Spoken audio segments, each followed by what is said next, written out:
Orizagri, que nome difícil. Orizagri. Qual a diferença entre uma doença psicossomática e uma doença patológica? Bom, o termo não é bem esse, né? Mas eu entendi o que ele quer dizer. A doença psicossomática é quando alguma coisa que está acontecendo no seu mundo ali abstrato, né? Que não deixa de ter alguma coisa de físico, tá? Mesmo o psicossomático, ele está acontecendo em alguns locais do teu cérebro. Mas ele é capaz de produzir sintomas mais brutos, físicos, mais visíveis, tá certo? Sem que tenha um dano. Por exemplo, ele pode provocar um sintoma na mão, sem que a mão tenha um dano, tá? Então, uma doença psicológica seria...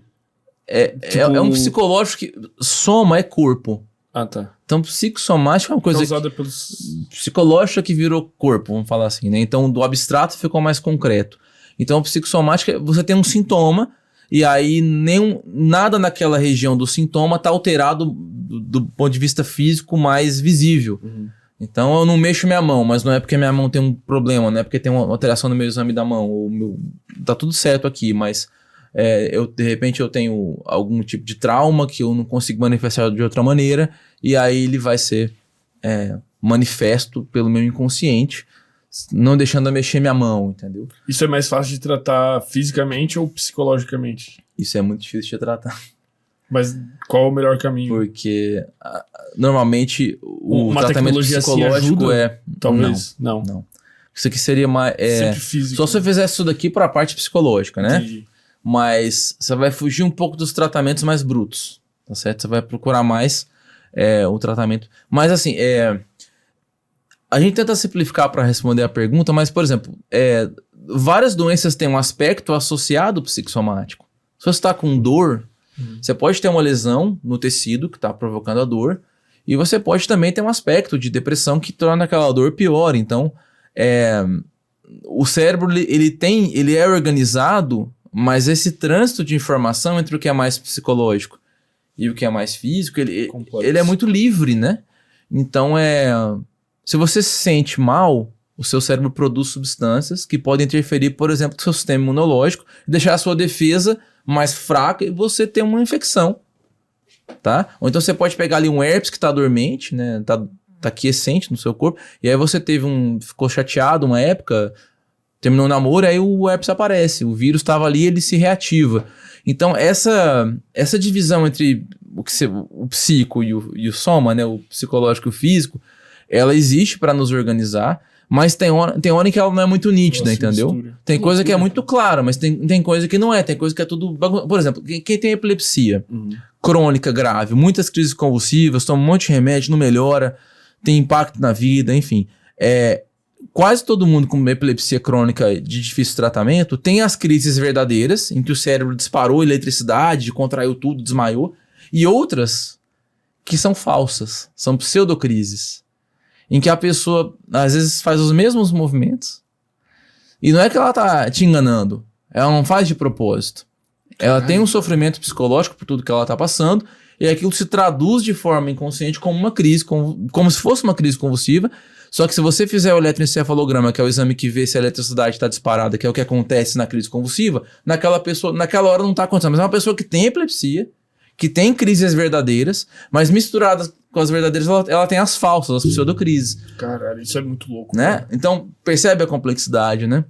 Difícil de discernir, velho. O cérebro é a parada mais poderosa que existe. Mas uma coisa muito importante, essa mensagem, não tem que ter o preconceito de dividir essas coisas. A gente sabe hoje claramente o que você sente, o que você experimenta no seu mundo abstrato interno, ele tem impacto sobre o seu corpo, mais ou menos. Então, cuidar da sua saúde mental, se você tem depressão, procurar ajuda, tem ansiedade, procurar ajuda, se você tem ansiedade. Tudo que você tiver que está te fazendo sofrer, provavelmente vai impactar sobre o seu corpo de alguma maneira, em algum momento. Então, não precisa de ter, assim, isso, como eu falo, nada místico, é um intercâmbio de uma moeda, né, que é muito rápido, entendeu? Inclusive, tem essa correlação entre pessoas que sofreram traumas e vão desenvolver alguma doença, tipo, sei lá, fibromialgia, ou sei lá, tem umas paradas assim, não tem? Sei lá, a pessoa tem depressão e vai ter uma dor crônica. Sim. Tem uma correlação entre fatores psicológicos e... A fibromialgia é uma doença em que a pessoa sente dor, generalizada normalmente, sem o corpo estar todo danificado. Porque a dor é tipo um alarme.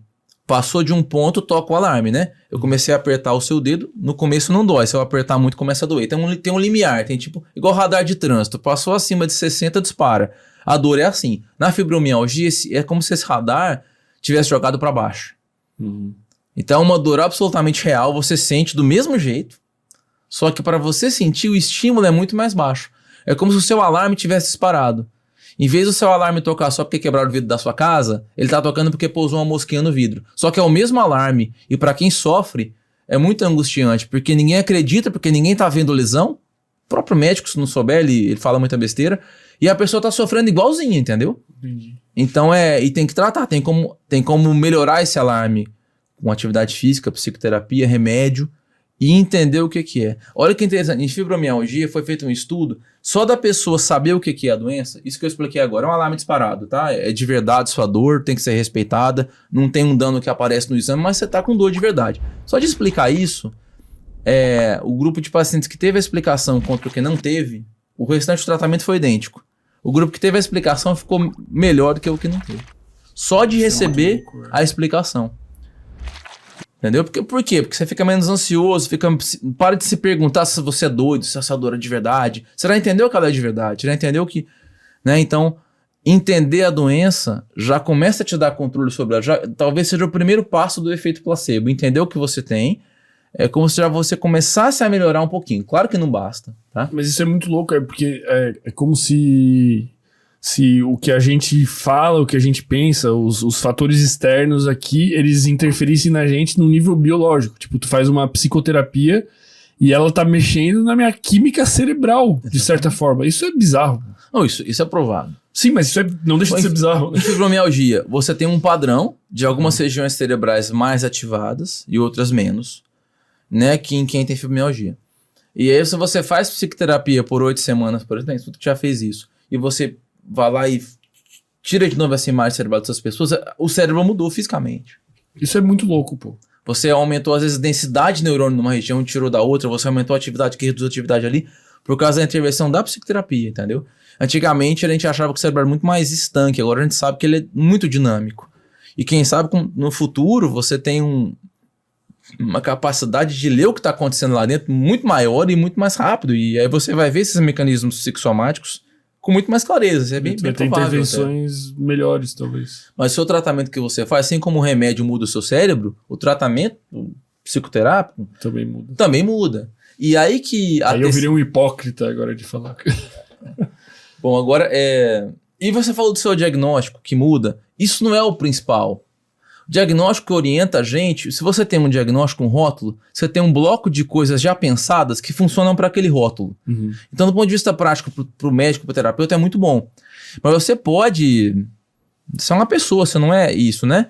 Então, assim, você não precisa de ser só azul ou verde. Sim. Você pode ter um pouco de azul, um pouco de verde. Agora você tá mais azul, amanhã você tá mais verde. Não tem problema nenhum. A gente sabe como tratar o azul, como tratar o verde.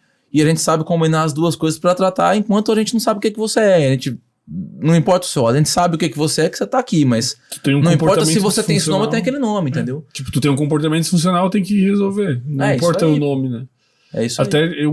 A maioria dos neurocientistas e psicólogos que vieram aí, eles falaram isso, que o rótulo, o diagnóstico é muito mais importante para fazer essa interdisciplinaridade ali entre as áreas, né? Essa interlocução entre as áreas, tipo, do psicólogo falar com o psiquiatra, tipo, ele é bipolar, ele é TDAH, para saber tratar. Mas do ponto de vista de tratamento ali dentro, tipo, por exemplo, o Perim fala que, cara, não importa o diagnóstico que ele vai passar, ele quer resolver, tornar o comportamento da pessoa funcional, então... E tem coisas que vêm em grupo.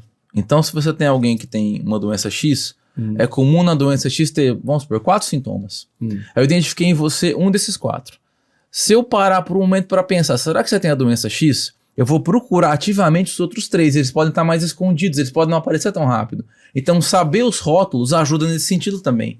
Entendi. É um atalho para o meu pensamento. Agora, eu vou investigar se você tem. Você pode não ter.